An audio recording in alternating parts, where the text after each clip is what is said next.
Illiterates in leadership. El-Rufai criticized the APC, claims the party has deserted its principles. Good morning, everyone, and thank you for tuning in and listening to this headline that we got to hear this morning. As our headline for this morning says here that illiterate in leadership. El-Rufai criticized the APC, claims his party has deserted its principles.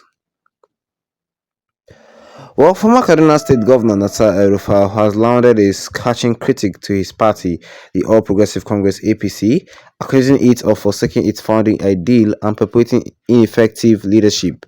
Speaking at a national conference in Abuja aimed at strengthening democracy in Nigeria, El-Rufai labeled the current state of governance and opposition in the country a national emergency. He expressed deep concern over the lack of internal democracy and active party structure within the APC, saying, "I no longer recognize the APC. No party organ has convened in 2 years. No cactus, no NEC, nothing. It's unclear if we are dealing with a one-man show. It feels more like a zero-man show." The former governor condemned the caliber of leadership emerging from the political parties, attributing this to the presence of unqualified delegates. "We cannot afford to have illiterate, semi-illiterate, and deceitful individuals in leadership roles. This is why we end up with this sober leadership we see today," he said. El-Rufai called on political parties to establish more rigorous standards for candidates and delegates, stressing that the constitutional minimum requirement of a secondary school certificate should not be adequate for a party nomination. Reflecting on the founding visions of the APC, he reminded attendees that the party was initially created to combat corruption, revitalize the economy, and enhance security. However, he lamented that those goals has been abandoned. The issue that prompted the establishment of the APC remains unresolved and no longer believe in APC. I no longer believe in APC is committed to addressing them. The gap between me and the party continues to widen, he revealed. El-Rufai urges opposition parties to unite and create a broad coalition to challenge the ruling party and safeguard democracy. The issue that prompted the establishment of the APC remained unresolved. I no longer believe the APC is committed to addressing them. The gap between me and the party continues to widen, El-Rufai said. El-Rufai also urged opposition parties to unite and create a broad coalition to challenge the ruling party and safeguard democracy. There are internal mercenaries within the PDP hired and insensitivized to undermine the party. The Labour Party encounters similar challenges. Peter Obi himself confided in me, "I don't know what's happening in the party I contested with. It appears there is deliberate agenda to dismantle opposition party," he said, citing a poll that indicated 75% of registered voters might abstain from the 2027 election. El-Rufai warned of a looming crisis. "This is perilous. For those of us who have endured half our lives under military rules, we understand the implications. We do not desire military rule, but we also reject civilians behaving like the military in their barbariga and suit," he cautioned. He implored opposition parties to put aside their differences and forge a united front to preserve democracy. "This is a national emergency and we must act before history repeats itself," he concluded. And that was all that was said here concerning this headline today this morning, which says here that illiterate in leadership, El-Rufai criticized the APC, claims the party has deserted its principles. This one that El-Rufai is speaking against the APC. Wow, like I said, this is not something you hear every day. I'm telling you the fact. It's not something we'll hear every day. Saying El-Rufai say this, El-Rufai do this. No, this is not something we hear every day. And it's very, very surprising. El-Rufai speaking against the APC. Although he said the truth, the APC has forgotten their principle. The APC has forgotten what they stand for. Yeah, the APC has forgotten what they stand for, their name. They have forgotten everything. Yeah, they've forgotten everything about them.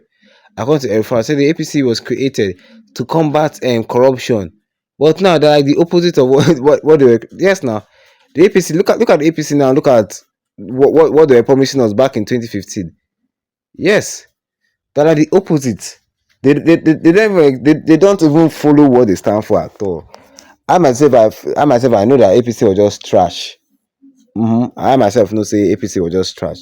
He said everything in the national conference in Abuja of recently. He's also urging can you believe the fact that El-Rufai said that he's urging opposition parties that they should stop their differences, because if you look at the crisis in the PDP, you also look at the crisis in the Labour Party, and yeah, If there's so much crisis in opposition parties, it can destroy our democracy. Yeah, it will turn Nigeria into a one-party system, and that is not democracy. That is um, authoritarian. That is not democracy at all. Nigeria is not a one-party system where one party will be winning, winning, winning, winning, winning, winning. No, it shows that the election is being manipulated. The election is being manipulated, and these people have taken control of all our political sectors. Mm-hmm. And Elfa said no, it will challenge our democracy. That's why it's urging opposition parties to form a coalition against the APC. I understand everything he said, though, but the problem is, will it be able to happen in 2027? Because Nigeria need a good change in 2027. Nigeria does not want this APC that has done major harm to our economy to still come and win again in 2027. If the APC wins in 2027, it's a pure sign that there's nothing like free and fair election in Nigeria.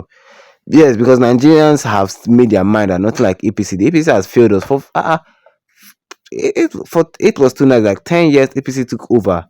Nigeria has received every year. It keeps just going worse and worse and worse. It has been going worse and worse now for 10 years. Nothing good has come out from this APC's government. Nothing good. Yes, I'm telling you, nothing good has come from the APC for 10 years that they've been ruling us, as per se they took power from PDP. But what do you guys think? Because under this comment that I have here, Bright Shedrack is saying that, was it not you and former President Muhammadu Buhari that deserted the APC's principles with your leadership that brought this hardship? Yes, everybody can say that it was from Buhari's time that hardship started. But even Tinubu now has made Buhari look as if he's a saint. Even Tinubu have made Buhari feel like, oh my god, yeah, your time was even better than this guy. I'm telling you. Okay, Benedict Cole said that this terrorist should shut up. It was worse than this when Buhari was in charge. He pretends to be a good man because he was rejected by the same government he brought into power, but he got booted out. God. I'm telling you. See, once there's already problem in the APC themselves, some of them will start coming out and be saying one or two things concerning the APC. That's another problem. What I trying to say, El-Rufai himself that is speaking, he can never get the favors of the people. Yes, he can never get the blessings of the Nigerian people. If election come now and El-Rufai say maybe you want to run for minister for this, no, Nigerians will never put in there. Or what do you guys think? Tell me. Drop your comment in the comment section. Don't forget to leave a like on this video. Then tap the subscribe button as we got on with the notification bell so that anytime I have any new video, you'll be the first to get notified about it. Once again, thank you for tuning in and have a wonderful day ahead of you.